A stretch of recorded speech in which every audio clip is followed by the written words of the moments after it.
Damian Stevens, 42, is a successful software developer with over 20 years of experience in the industry. He leads a major project developing applications for large corporations and is known for his charm and confidence. On the surface, his life seems like a dream.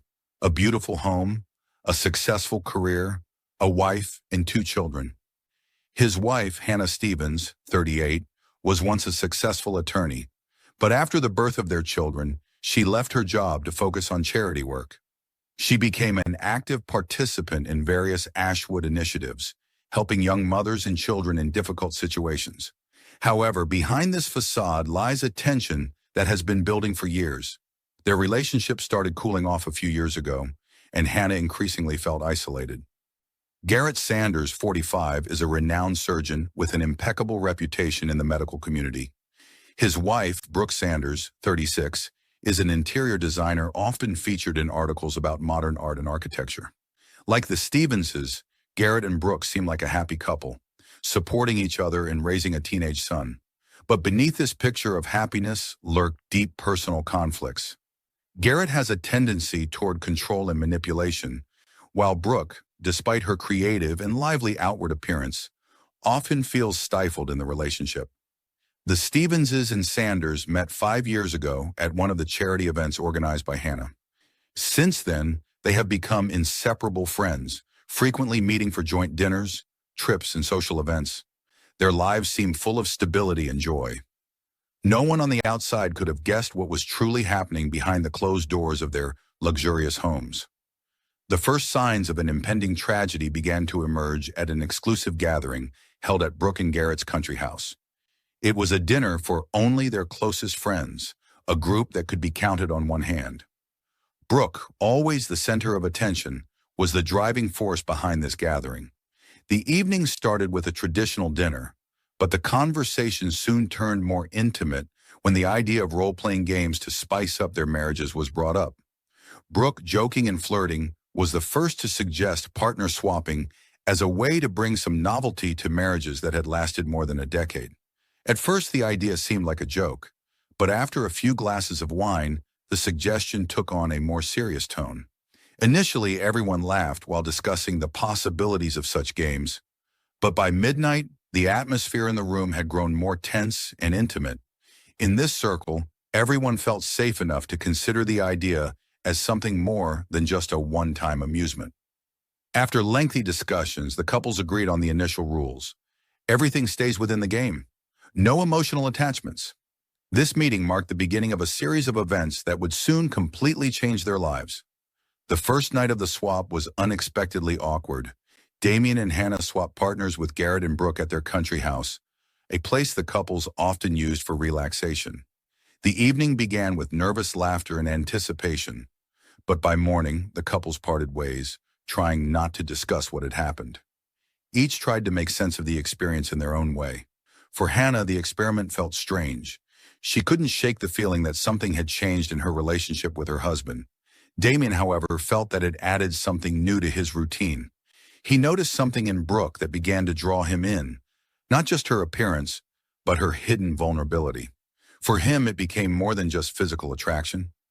Deep in his mind, a dangerous emotional bond began to form, one that would soon grow into an obsession. Brooke, accustomed to controlling every detail of her life, felt a rush of adrenaline from the novelty and freedom. Her life with Garrett had become predictable, and this game gave her a sense of independence that she lacked in her marriage. Garrett, on the other hand, saw the night as another way to assert his dominance, feeling that he was not only controlling his wife, but also their friends. Over the following weeks, the couples continued the game, though each began to notice that emotional boundaries were eroding faster than they had expected. Damian increasingly found excuses to be around Brooke, even when a swap wasn't taking place. Garrett became more controlling and suspicious, his manipulations growing more intense. Hannah began to feel a growing internal tension, but couldn't yet grasp where it would lead. At that point, none of them could have predicted that their boundary-pushing experiments would lead to a bloody tragedy. Gradually, the passion between Damian and Brooke evolved into something more. What started as casual encounters within the framework of their agreement became a painful emotional connection for Damian.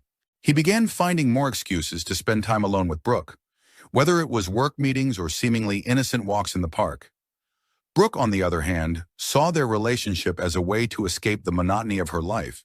She didn't realize that for Damien, this had long since become something more than just physical attraction. Damien started feeling jealousy toward Garrett.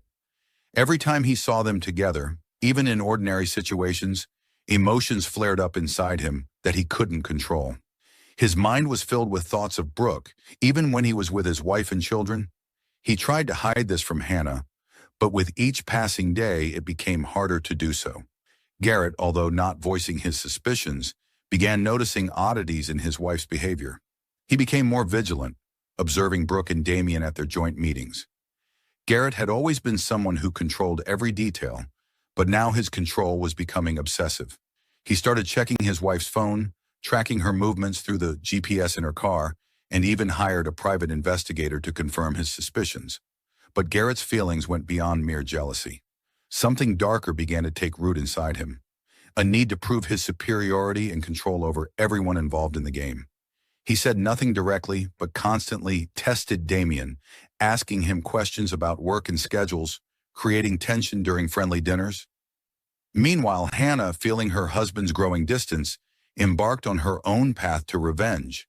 She could no longer ignore the fact that Damien was spending more and more time with Brooke, so she decided to get back at him in the same way. She started meeting with Garrett, but not for physical pleasure. For her, it was a way to regain control of a situation that she felt she had lost in her marriage. Their secret meetings took place in hotels outside Ashwood and in rented apartments where no one they knew would come across them. Hannah derived satisfaction from this game, but her motives were different. It wasn't desire. It was a cold, calculated revenge. Garrett, unaware of Hannah's true intentions, became even more consumed by his obsession with control. He continued to monitor Brooke and Damien's every move, never suspecting that Hannah was playing her own double game.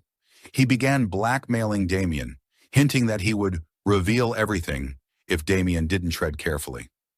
Garrett was confident that he held power over everyone involved in the game.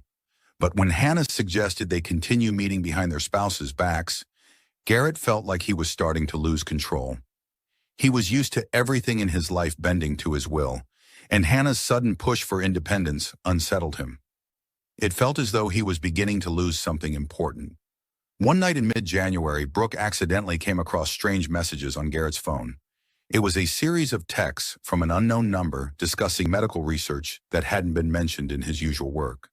At first, she thought it was just professional business, but as she scrolled further, she found messages discussing experiments on patients.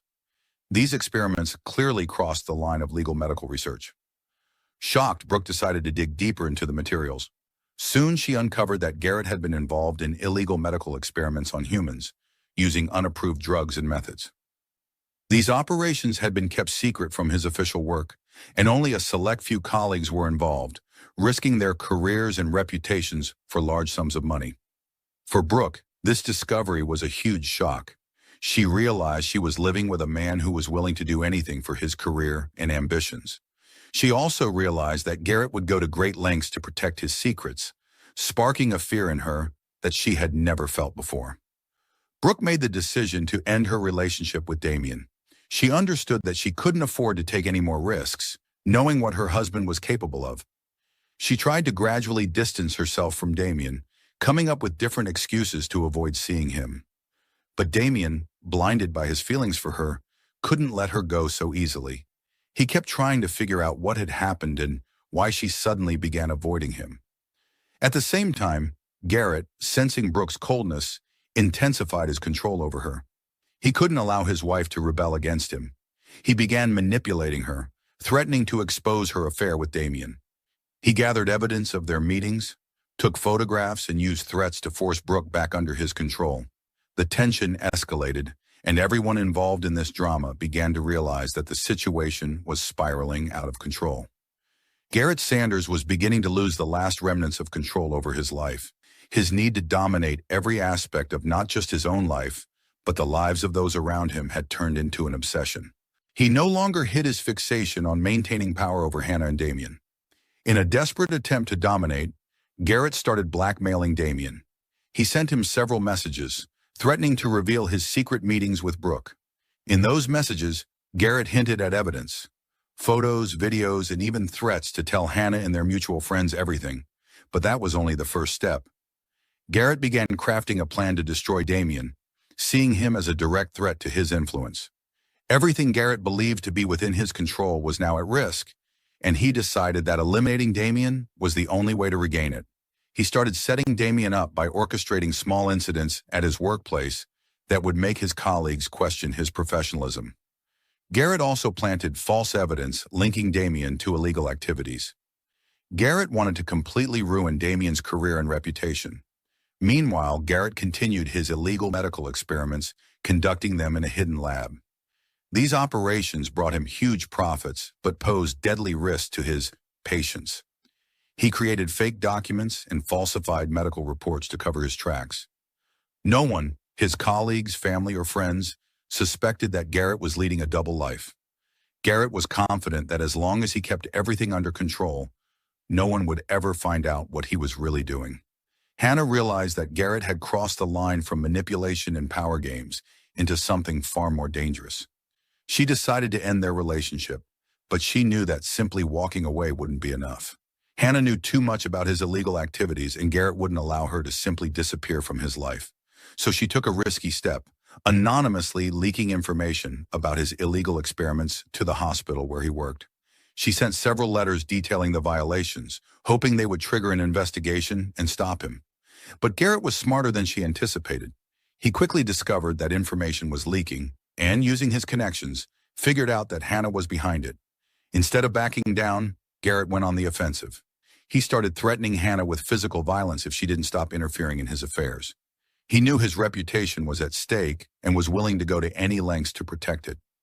At the same time, Garrett intensified his efforts to frame Damien. He fabricated several pieces of evidence linking Damien to his illegal operations, planting them in Damien's home to make it look like he was involved in the crimes. One night, when Damien returned home after a long day at work, he found something strange in his office. On his desk lay documents related to Garrett's illegal experiments, the very documents mentioned in the anonymous complaints. Realizing he was being framed, Damien immediately knew Garrett was behind it. He was both furious and terrified. Damien understood that if these documents fell into the hands of the authorities, his life would be ruined, and he couldn't let that happen. Damien decided it was time to end Garrett's game. He called Hannah and asked her to come over urgently. As soon as Hannah arrived at the house, Garrett appeared at the door as well. He sensed the situation was heating up and was determined to see his plan through to the end. A heated argument broke out, quickly escalating into a violent confrontation. Garrett attacked Damien, throwing punches and kicks. In this fight, Garrett was clearly stronger and faster, but Damien, driven by desperation, fought for his life. During the struggle, Damien grabbed a knife from the kitchen counter, trying to defend himself against Garrett. In the chaos of the fight, Hannah, hearing the commotion, rushed in to try to break up the fight. But before she could intervene, Brooke walked into the house. At the moment she tried to pull Garrett away, he accidentally stabbed her with the knife still in his hand. It all happened so quickly that none of them had time to realize what had occurred. Brooke fell to the floor, bleeding. In a panic, Garrett realized he had just killed his own wife. Garrett, fully aware that what had happened couldn't simply be ignored, began convincing Hannah and Damien that if the truth came out, they would all be at the center of a major investigation. He painted a grim picture. The police would uncover their involvement in a complex web of illegal affairs and manipulations, and none of them would escape prison. Covering up the evidence seemed like the only way out if they wanted to protect their freedom. Hannah, torn between fear and a sense of justice, couldn't make an immediate decision. She hated Garrett for what he had done to Brooke and how he had turned their lives into a nightmare. But she feared for her own safety and that of her children. Damien, on the other hand, was terrified. His thoughts raced between wanting to escape the situation and realizing that Garrett was too dangerous to trust. But at that moment, both of them reluctantly agreed to help Garrett cover up the evidence. The first thing Garrett suggested was to dispose of Brooke's body. That night, they decided to move her body into Garrett's car trunk and drive out to a remote forest on the outskirts of town. Garrett, knowing the area well, chose a secluded spot where, According to him, no one would ever find it. They worked quickly and in silence, fear paralyzing all three of them. They knew that any delay could attract unwanted attention. However, panic led to mistakes.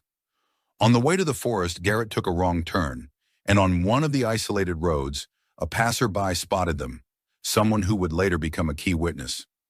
On that same road, Garrett's car got stuck in the mud, severely delaying them and leaving tire tracks that the police would later use to track them down.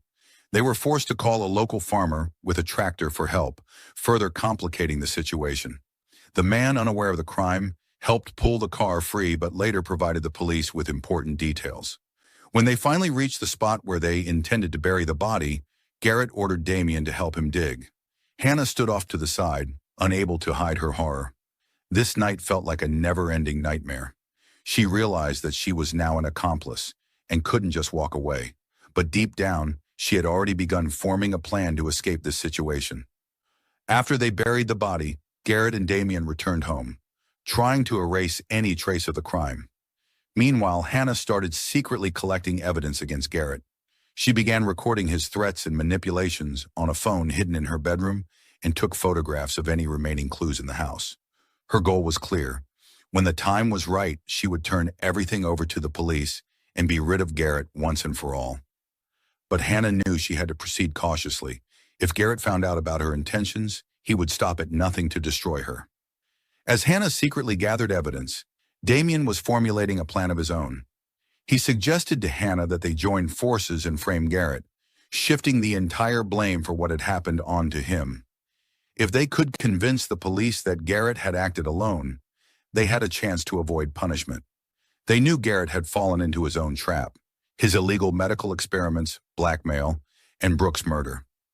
All of these could serve as key elements to finally bring him down. However, Garrett wasn't as naive as Hannah and Damien had imagined. He sensed that their behavior was starting to change and realized that his double game was nearing its end. Feeling his control slipping, he began plotting to kill both Hannah and Damien. He understood that the only way to fully eliminate the threat was to take them both out. Garrett grew increasingly paranoid and violent. He started stalking Hannah and Damien, showing up unexpectedly at their homes and workplaces. His behavior became more aggressive. He even installed hidden cameras in Hannah's house to monitor her and threatened that if she didn't stop trying to betray him, her children would be next. Garrett knew he had little time left before the situation spiraled out of control completely. He needed to act quickly and decisively to eliminate anyone who could threaten his life and freedom. Garrett knew the situation was slipping from his grasp. His plan to eliminate Hannah and Damien was his last desperate attempt to maintain power over them and prevent his inevitable downfall. He arranged a meeting at an old country house where they used to spend evenings together, inviting Hannah and Damien under the pretense of clearing the air and discussing how to part ways peacefully without involving the police. The house, now half ruined and sitting on the edge of a forest, far from prying eyes, seemed like the perfect place for a final confrontation. Garrett sent them charming messages, urging them to restore justice and proposing a meeting on the evening of August 12th. It was a stiflingly hot day, with an atmosphere heavy with tension. Despite their fears, Damien and Hannah decided to meet with Garrett. They were confident that they could manipulate him and use the evidence they'd gathered to finally expose him. When they arrived at the meeting place, the country house looked even more abandoned than before. Inside there was a dim light. The windows were boarded up, and it seemed as though no one had been there for years. Garrett waited for them inside, dimly lit by a single lamp. As soon as they walked in, the tension became palpable. Garrett, clearly having lost all sense of reality, began rambling about cleansing his conscience and tried to explain that everything that had happened was the result of complicated circumstances, that he simply wanted to set things right. But his gaze and aggressive body language revealed his true intentions. The conversation quickly turned to accusations. Damien, mustering his courage, directly told Garrett that he and Hannah had evidence against him and that they were ready to turn it over to the police if he didn't confess. Garrett, enraged, lunged at Damien, trying to pull a knife from his jacket pocket. A brutal struggle ensued. Damien struggled to fend off the blows, and it became clear that Garrett was stronger and more aggressive. Hannah, in a desperate situation, ran towards the window where she had hidden her phone containing the recorded evidence. In the last moment, she managed to grab it and dial 911. The police, already growing suspicious of Garrett, took the call seriously and immediately headed to the scene. The fight was still raging when the sound of sirens pierced the air outside the house. The police burst in just as Garrett made another attempt to attack Damien. Unaware that he was surrounded, Garrett, losing all control of the situation, tried to escape through the back exit, but was quickly subdued and arrested. Hannah and Damien were left in a state of shock. It was only the swift intervention of the police and the evidence Hannah had gathered and handed over to the detectives that saved them. Garrett, even in his final moments of freedom, refused to admit guilt, insisting on complicated circumstances. But the overwhelming evidence was stacked against him. Garrett's trial became a media sensation in the local press. In court, Hannah and Damien were the key witnesses, presenting all the collected evidence.